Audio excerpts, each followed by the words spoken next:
Acara ini dipersembahkan oleh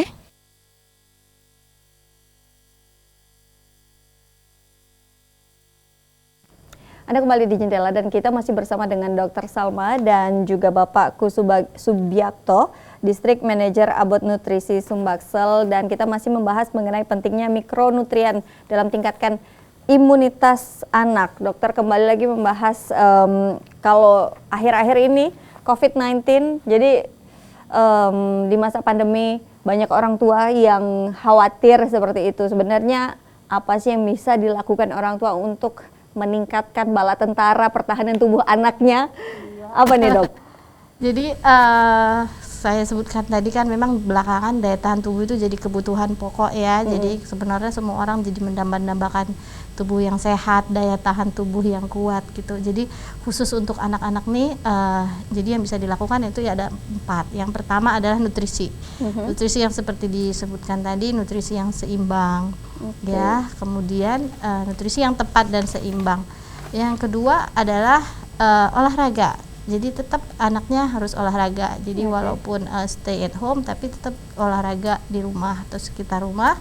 Aktivitas lah ya, karena aktivitas itu akan membangkitkan seperti enzim-enzim dan hormon-hormon yang diperlukan kayak seperti bahan bakarnya ya. Jadi kayak kita mau masak apa gitu tuh tetap perlu api, perlu apa untuk bahan bakarnya, jadi suhu gitu. Jadi menciptakan suasana yang tepat untuk membentuk kekebalan tubuh. Olahraga itu kemudian jangan stres. Ya, hindari stres. Jadi sebenarnya anak sama aja seperti orang dewasa, anak-anak juga stres ya, karena terlalu lama di rumah mungkin bosan ya. Jadi stres juga sama seperti orang dewasa, stres juga menurunkan kekebalan tubuh. Jadi ya diajaklah anaknya kegiatan apa gitu yang bisa menenangkan hatinya, ya happy gitu ya. Balancingnya dari kegiatan aktivitas tadi adalah istirahat yang cukup. Jadi tetap harus istirahat juga. Tidur siang ya, kemudian tidur malam ya, yang benar, yang baik dan benar gitu. Jadi ya sebenarnya balik-balik ke balance ya, kayak yin yang-nya orang Korea itu kan jadi balance gitu. Jadi nutrisinya sesuai, tepat, istirahatnya cukup, aktivitas dan tidak menghindari stres seperti itu. Jadi itu yang bisa kita lakukan untuk meningkatkan daya tahan tubuh anak sebenarnya. Oke, Dok, kapan nih kita bisa mengetahui atau alarmnya ketika daya tahan tubuh anak itu menurun? Iya, jadi sebenarnya alarmnya itu sih gampang sih sebenarnya, anaknya gampang sakit. Jadi kenapa masalah mikronutrien dan daya tahan tubuh ini menjadi penting, karena di negara berkembang termasuk Indonesia, angka kematian anak yang tertinggi itu masih karena infeksi. Kalau di negara maju tuh kematiannya tuh karena penyakit-penyakit kekebalan tubuh justru, bukan infeksi, kanker gitu, gangguan tapi kalau di negara berkembang masih berkutat di infeksi. Nah, tertinggi adalah angka kematian karena diare dan pneumonia atau radang paru-paru, yang notabene itu adalah infeksi yang sebenarnya kan bisa dicegah gitu loh, dengan pemberian nutrisi yang baik, kita jaga daya tahan tubuhnya yang baik, seperti itu ya, mungkin dengan tambahan imunisasi.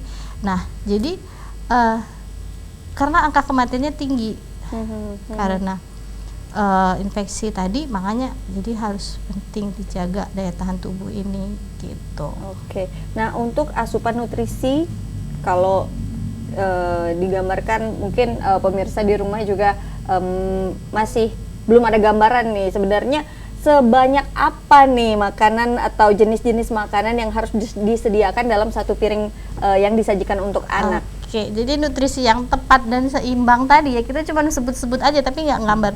Jadi kalau secara teori nih, secara teori dulu, dalam satu piring itu karbohidratnya 50%.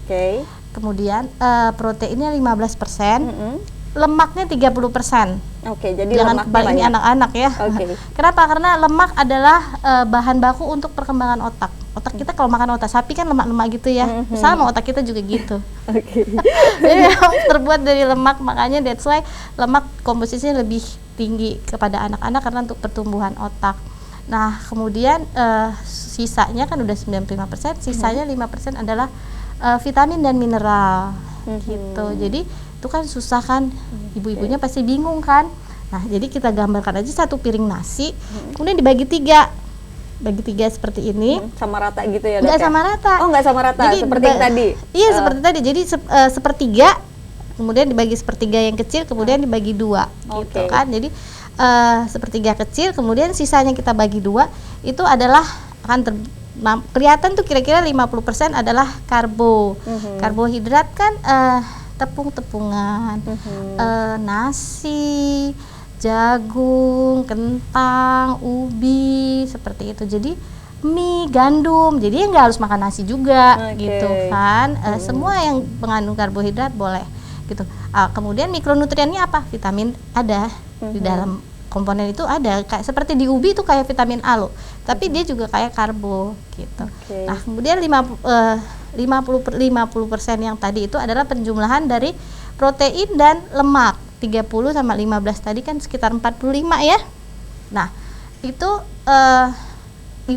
lauk pauknya ya, kayak daging, ikan, kemudian apalagi telur, tahu, tempe yang digoreng, Oke. kan dapat lemaknya, atau yang direndang, di soto itu dapat lemak dari santan, semua campur baur, itulah lauk pauknya. Jadi 50 sama 45 kan 95, 5%-nya itu adalah buah-buahan dan sayur.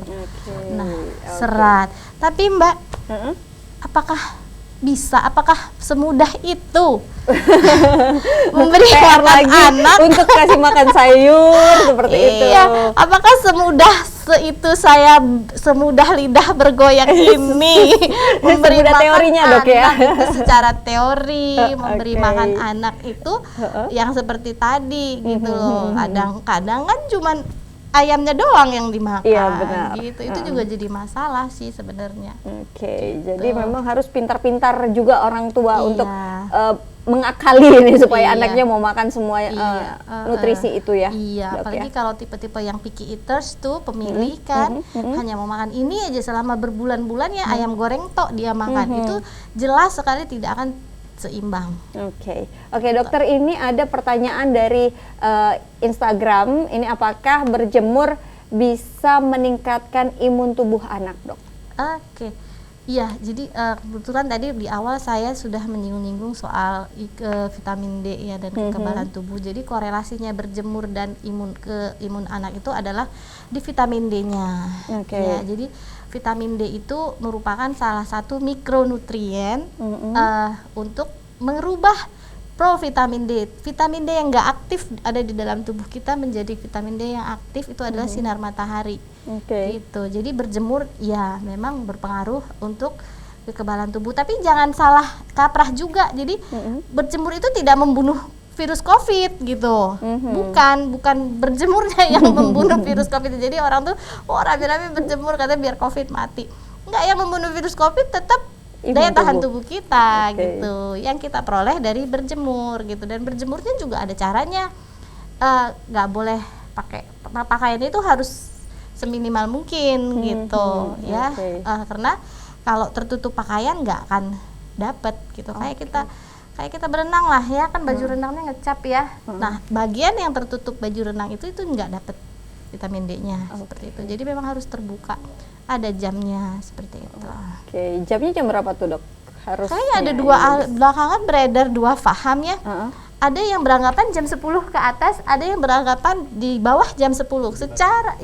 Secara saya dokter anak, saya biasa menjemur bayi di bawah jam 9 karena UV-nya lapisan ozonnya masih tebal gitu. Jadi tidak sebenarnya sinar matahari karsinogenik juga untuk kulit, berpotensi menciptakan kanker juga. Jadi kalau lapisan ozon itu menghalangi itu gitu. Jadi kalau paham saya tetap di bawah jam 10.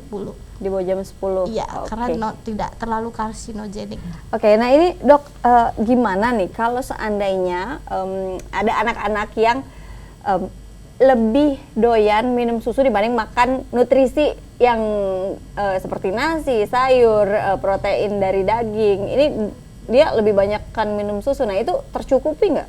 Sebenarnya kalau kalorinya mungkin tercukupi, tapi variasinya tadi yang seimbang tadi itu yang tidak tercukupi. Jadi tetap harus makan nasi. Jadi antara nasi dan susu itu teratur, tidak dikatakan juga bahwa susu tidak baik, tapi susu merupakan kebutuhan juga kan, salah satu part sehat 5 sempurna, tapi harus seimbang gitu, balik lagi seimbang, jadi tetap harus seimbang dan bervariasi. Jadi kalau susu doang kayaknya nggak dapat gitu.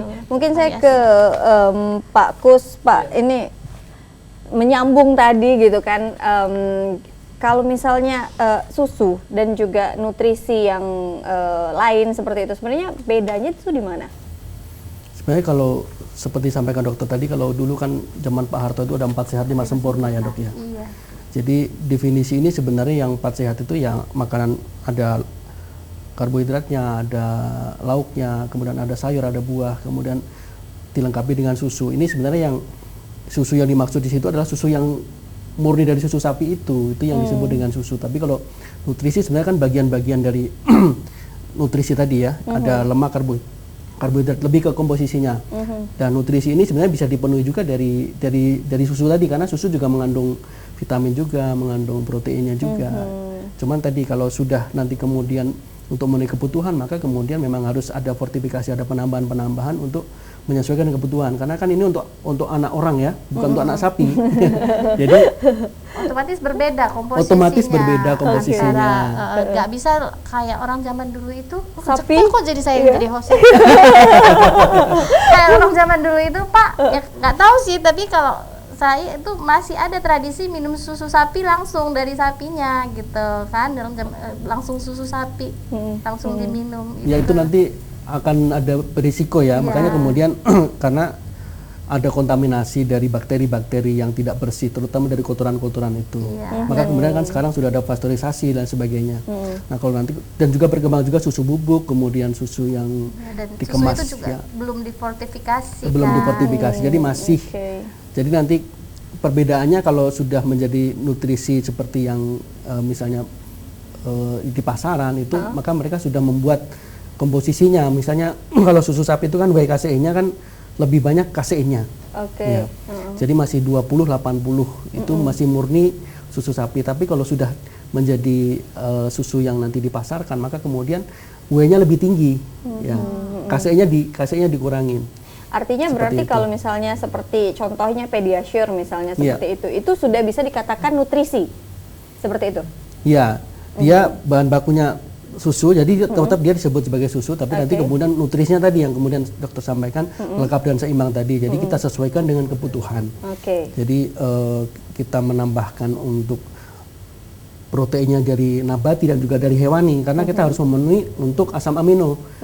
Asam amino yang lebih lengkap itu kan dari 2, dari nabati dan juga dari hewani. Kalau hanya nabati saja nanti kemudian struktur asam amino tidak selengkap dari yang hewani, maka kemudian kita formulasikan ada tambahan dari nabati dan dari hewani. Termasuk nanti lemaknya kan MCT-nya harus 25% misalnya seperti itu. Jadi ini merupakan jenis lemak yang bagus ya, yang mudah diserap, jadi untuk tumbuh kembangnya lebih cepat.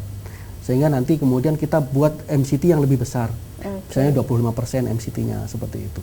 Kemudian kita tambahkan tadi probiotiknya kita tambahkan. Kalau di susu biasa kan tidak ada probiotiknya. Jadi kita tambahkan dengan probiotiknya nanti kemudian untuk meningkatkan kesehatan saluran cerna seperti itu.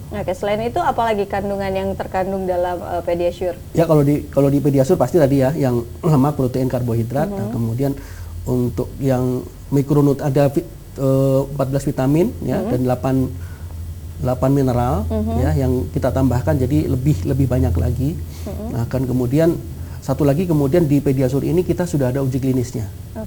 Sudah ada uji klinisnya. Jadi kalau tadi kaitannya dengan meningkatkan daya tahan tubuh, dokter juga sampaikan terutama infeksi saluran nafas misalnya, kita punya studinya di tahun 2003 itu dari studi Alarcon itu dapat mengurangi kejadian infeksi pada anak dibandingkan dengan ini pada kasus anak yang berisiko malnutrisi ya.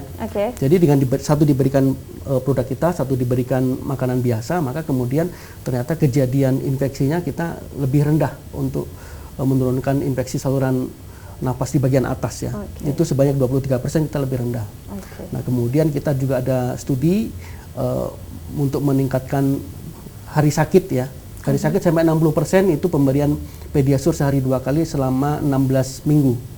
Atau 4 bulan. Nah kemudian tadi ada lanjutannya juga tadi studinya kemudian yang berulang untuk kejadian infeksi ISPA. itu juga lebih rendah kejadian kita dibandingkan dengan yang tidak diberikan produk kita tadi. Oke, baik, nanti kita akan bahas lebih lanjut lagi, dan saya juga masih banyak pertanyaan untuk Dokter Salma. Untuk Anda yang masih memiliki pertanyaan, silakan bergabung di line telepon kami di 364666. Kami kembali saat lagi.